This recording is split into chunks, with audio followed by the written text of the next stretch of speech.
Hello, dearies. It's me, Agnes Smith, Nomadic Fanatic's #1 fan. Things are getting interesting for my little Eric Pooh.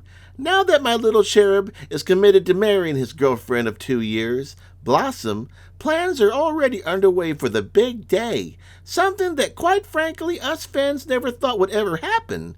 8 years ago, Eric considered giving up women entirely. Then, 7 years ago, had a nasty breakup with Angela M., followed by a brief relationship with Allison, who took flight after Eric allegedly fell off his RV. This history was not assuring to us fans, so it's definitely a breath of fresh air to see Eric tie the knot with an actual woman. But before the happy couple can work on that, the bus overheating problem needed to be tackled. In this video, Eric tests his naughty bussy to make sure the issue has been addressed. Exciting! Let's watch! Well, good morning, everyone. Oh, green light. Eric here from Nomadic Fanatic, back in the naughty bussy, going down the road. Are you kidding me? Oh my gosh! Feels like it's been forever. 2.5 weeks. And if you think the bill stayed where it was at when Blossom and I were in Vegas, you would be thinking wrong. You'd be very wrong. Careening down the highway with an idiot at the wheel, a $17,000 money pit leaving his audience asking what's the deal. It's the Magic Fool Bus. 2 people and 5 cats. What could possibly go wrong? It's the Magic Fool Bus. Can you smell the cat excrement? It's the Magic Fool Bus. Thanks for joining me, guys. Of course, I'll be uploading this video later tonight with Connection Internet. Quite possibly the greatest internet company on the planet. Sign up with Connection Internet today, or someone will tell you the sordid details of my role in Blossom's OnlyFans.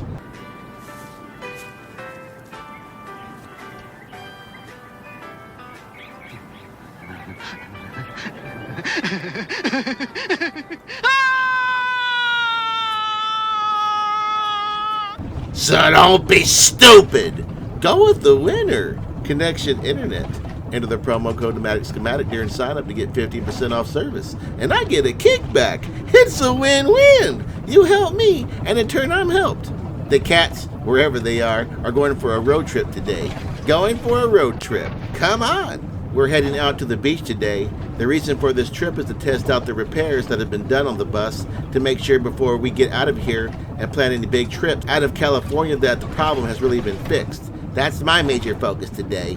Blossom's back at the house. She knows that I'm going to be driving the bus about an hour, and then we're going to head back tonight after the traffic dies down. So, 2 hours out on the road. Of course, when I get parked, I'll show you everything going on with the engine, how everything got fixed, how much it cost and everything.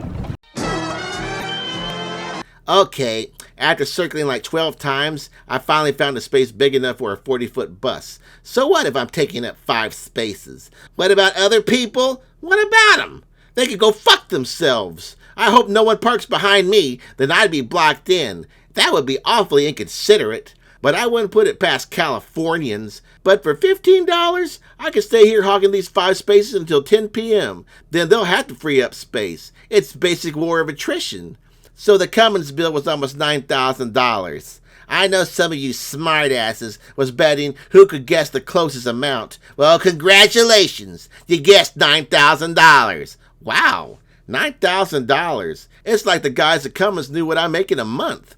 Well, the joke's on them, because in another month, I'll be $9,000 richer again. The bus is back. It's repaired by the Cummins professionals. Let me show you. Look at all these shiny hoses, guys. They're everywhere. They got new clamps. They're lifetime warranty silicone hoses, guys. They did everything. New thermostat, full system flush, new water pump, new filters, fresh oil. Now I know what you're thinking. $9,000 just to replace a water pump, thermostat, and replace a bunch of hoses? Someone who knew what they were doing could easily have done all that for $1,500. Well, you see, I'm not mechanically inclined, so shops like these see me coming. But since I have unlimited money, it really doesn't matter. It's hard to believe that I was scamming people just a decade ago to fix a $2,200 transmission. And now with just the swipe of a debit card, I just paid nearly $9,000 to get back on the road. It hurts. It hurts. but it's just a drop in the bucket for me. But what choice did I have? It's like a homeowner paying $20,000 to roof their house. It's no different. It's just a different way of paying for life. It's just a different way of investing in your life. And I know some of you are going to say, well, why didn't you get a house to stop bitching? I don't know about you, but have you ever heard of spending $500 to refill your house every 250 miles? Yeah, me neither. Have you ever had your house break down and it cost $500 for a tow truck to take it to a repair shop? Yeah, me neither. Have you ever had to pay $500 to change the oil on your house? Yeah, me neither. Have you ever had to pay $3,000 to replace all 6 tires on your house? Yeah, me neither. Have you ever had to pay $500 to replace the brakes on your house? Yeah, me neither. Gob, what have I gotten myself into? I'm having some vinyl stickers made for the front windshield that says that this RV is climate controlled 24/7 like all my other vehicles, cause the kiddies always like to go up there and people will walk by and tap and they don't have the brain power to think outside the lines. They simply look at a vehicle, any vehicle, whether it's a car, truck, van, RV, bus, and they think, oh my gosh, it's 100 degrees out there. Those poor cats. They don't realize that we've got it set it to 66 degrees in here, and the cats are fine. So putting that little disclaimer up there that will legally protect me from people smashing a window to save my pets. My pets are comfortable in here, and it's pretty obvious. So just because you don't hear a generator running, that doesn't mean that there's not a 5,000 watts of solar and 240 volts split-phase mini-split system keeping us cool. Just because you don't hear it. You know what? I told Blossom that I was coming back after 10, but I just might overnight here. Anything to get away from her. You don't know what it's like living with people. That's why I chose to live in an RV. But I'm getting married, so how's that gonna work? Can 2 people live separately in 2 vehicles and still be married? That's a weird concept. But as you know, I'm a pretty weird guy. The water looks nice, but I forgot my swimming trunks back at the house. Luckily, I have my lucky gray shorts. I never have to worry about marine life while wearing them because they kill just about anything within a 500-foot radius. But first, lunch. A can of loaded potato soup. Eating the can would probably be healthier. Oh well. This is great, guys. It took me 2 weeks, but I'm finally happy. Alright, I need to find a spot to boondock. I'm going to be stealth camping. You know, stealth camping with a 40-foot teal green bus with decals that say Nomadic Fanatic on it. Nobody's going to know this bus is occupied with a running condenser fan on the side. I hope Blossom is doing okay in her separate bedroom back at the house. With the exception of me eating her food, absolutely no difference at all. Camping here by the Harley-Davidson dealership isn't a coincidence, guys.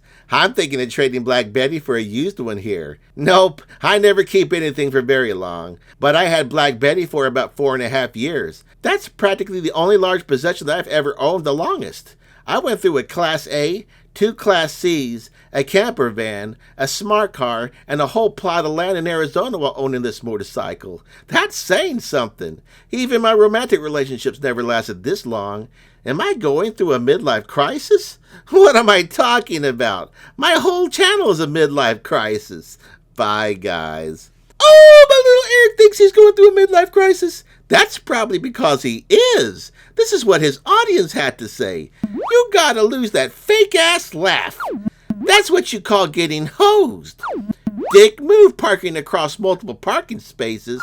Saw another comment about those parking spots. Wow, didn't you feel guilty taking all those spots? There were plenty of spaces. People need to chill. My little Eric Pooh is a very selfish person, so it makes sense that some of his fans who live vicariously through him are also selfish and have no problem enabling his behavior. Which brings up a very interesting question.